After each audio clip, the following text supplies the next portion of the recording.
sebelum bahkan sesudah meninggalnya Bunda Susana, ada kiriman yang tidak percaya, dan saya kita sebutlah santet.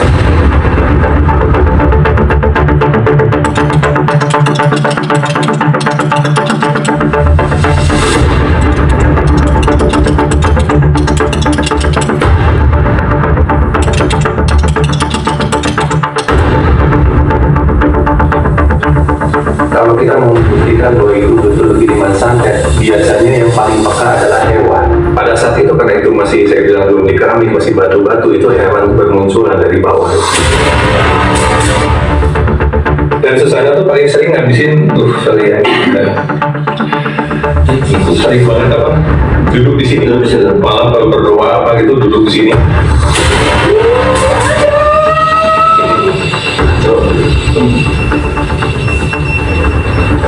Lihat perempuan gitu, lampunya berwarna hijau.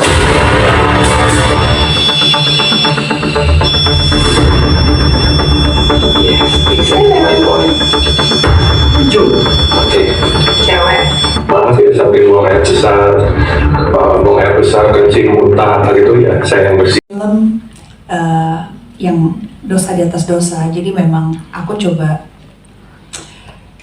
benar-benar kayak oke, ini harus berbeda dari sebelum-sebelumnya karena karakternya memang sedikit berbeda. Tapi marwah dari Bunda pada saat dia memerankan suatu peran, itu kan Bunda mempunyai ciri khas bagaimana beliau berakting. Jadi itu mungkin yang saya usahakan selalu ada di dalam filmnya. Tapi apakah sama 100% seperti Bunda Susana waktu memerankan film-film beliau? Pasti akan berbeda, karena kami adalah orang yang berbeda. Saya ingin mencoba menghidupkan legacy beliau di film-film yang terbaru ini tanpa bermaksud menggantikan atau bermaksud untuk bilang bahwa saya lebih baik atau Bunda lebih baik, tidak, tapi ini melanjutkan legacy beliau. Jadi memang kalau ditanya kesulitannya susah banget gitu, karena kan ini memenuhi ekspektasi orangnya. Bunda begitu sudah melekat di hati masyarakat Indonesia, bahkan sangat-sangat bisa dibilang fans garis kerasnya itu luar biasa sekali gitu. Jadi bagaimana memenuhi ekspektasi memerankan film-film Bunda Susana di berikut-berikutnya sih. Kurang lebih begitu. Terima kasih Luna Maya. Mas Emil silakan. Kalau ditanya makna dari poster ini, tentu saya pengen kasih lihat dunianya ya.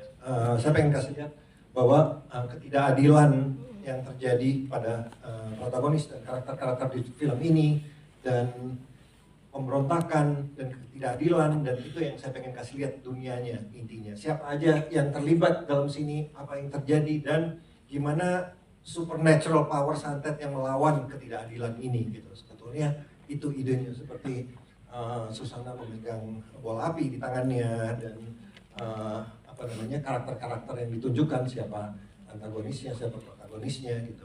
Itu sih idenya, supaya kita nggak hanya lihat satu orang, tapi kita bisa lihat rangkumannya ini bakal begini loh. Film ini skalanya lebih besar gitu. Itu yang saya pikirkan. Siap. Terima kasih Mas Udeto.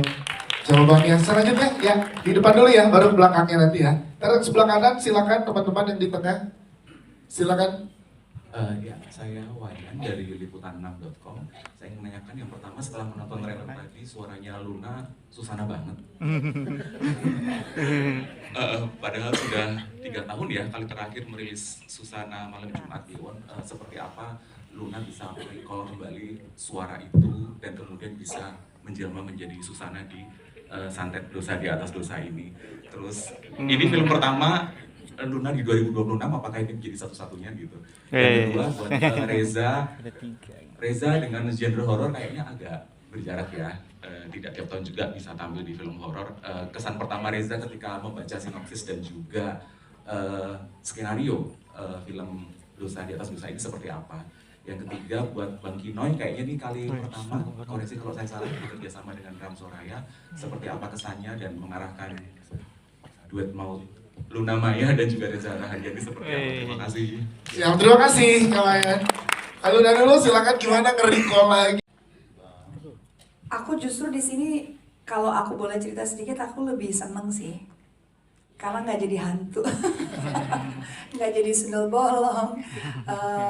Di sini Susana berperan sebagai manusia, full dari awal sampai akhir. Jadi memang yang membedakan dari film-film sebelumnya. Jadi itu yang membuat saya jadi lebih seneng gitu, kayak merecall dan bisa lebih dive into this character gitu. Terus tadi apa lagi pertanyaannya, sorry? Oh iya, dia masih dari coach juga ada gitu. Terus ya lebih banyak mendengarkan lagi bagaimana beliau berbicara, karena memang beliau Bunda tuh punya satu ciri khas sekali saat berdialog gitu, terutama penekanan intonasi dan lafalan beliau untuk mengucapkan suatu konsonan huruf tertentu itu sangat khas banget gitu. Jadi itu yang kayak selalu diingat-ingat. Kurang lebih begitu sih. Ya. Jadi happy banget to be part of this movie, dan mungkin bisa dibilang 2026 satu-satunya film. Wow, jadi 2026 untuk Luna Maya, Susana adalah Saat ini. Sampai sekarang belum ada rencana apa-apa. siap. Terima kasih.